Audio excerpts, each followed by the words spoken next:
Le 18 décembre 1992, le PSG reçoit l'Olympique de Marseille au Parc des Princes pour un match au sommet de la Ligue 1 entre deux équipes classées respectivement 3e pour le Paris Saint-Germain à 2 points du leader nantais, alors que l'OM est 5e à seulement 3 points du leader mais avec un match en moins. Depuis quelques années maintenant, une haine est en train de s'installer entre les deux clubs pour ce que l'on appellera par la suite le classique du championnat. Mais toutes ces tensions, toute cette haine vont atteindre des sommets ce soir de décembre 92. Si certains matchs ont marqué les spectateurs grâce à des gestes de grande classe, des joueurs hors du commun, des rebondissements, celui-ci va marquer et choquer les spectateurs et téléspectateurs du monde entier par sa violence. Ce match deviendra d'ailleurs tristement célèbre et sera même surnommé par la suite la boucherie.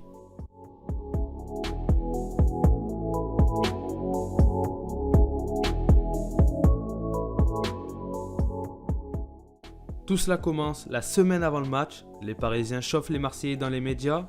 Arthur Georges, entraîneur du PSG à cette époque, annonce dans le célèbre journal L'Équipe que ses joueurs vont leur marcher dessus. Ginola promet lui la guerre aux Marseillais.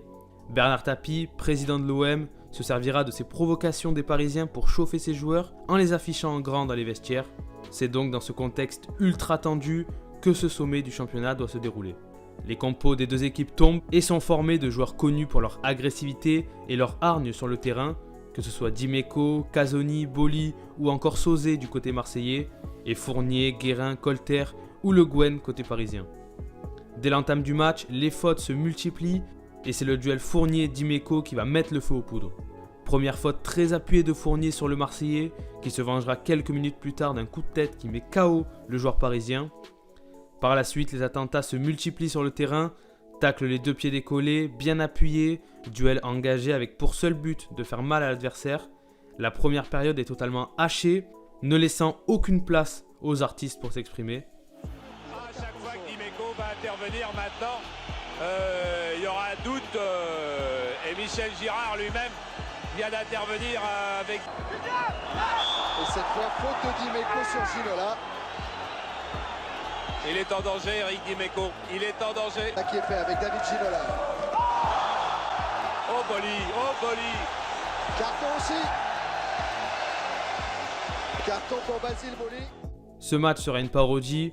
Il sera constamment arrêté avec des joueurs blessés, des tacles plus violents les uns que les autres, mais aucun carton rouge sorti par l'arbitre et seulement 6 jaunes.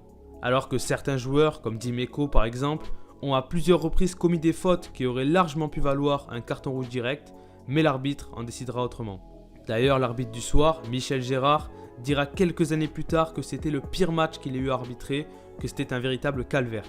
Bilan de ce match, 55 fautes, dont 33 en première période, donc 33 fautes en 45 minutes, ce qui est absolument énorme. C'est un bien triste record. Et pour parler du score, car oui, ce soir du 18 décembre, se tenait bien un match de foot au Parc des Princes. L'OM l'emporta 1-0 sur un but de Boksic à la 28e minute et prendra par la suite la tête du championnat avant d'aller chercher son 9e titre de champion de France en fin de saison. Qui lèvent les bras, qui se précipitent vers leurs supporters. Regardez Sauzé, ils viennent tous dans le coin du Parc des Princes saluer le millier de supporters olympiens qui a fait le déplacement ici au parc. Mais au-delà de toute cette violence, ce match est surtout mythique car il est le point de départ de cette aujourd'hui célèbre rivalité du championnat de France, celui qui a fait basculer ces deux rivaux d'adversaires à véritables ennemis et qui a donné une saveur si particulière à cette rencontre. Cette haine des deux camps continue d'ailleurs aujourd'hui, les joueurs quittant un club pour allier l'autre sont considérés comme des traîtres, les supporters se chambrent et s'insultent durant toute la saison, et enfin, les matchs sur le terrain se finissent souvent par de fortes tensions, des accrochages et parfois même, comme la saison passée, par de véritables bagarres.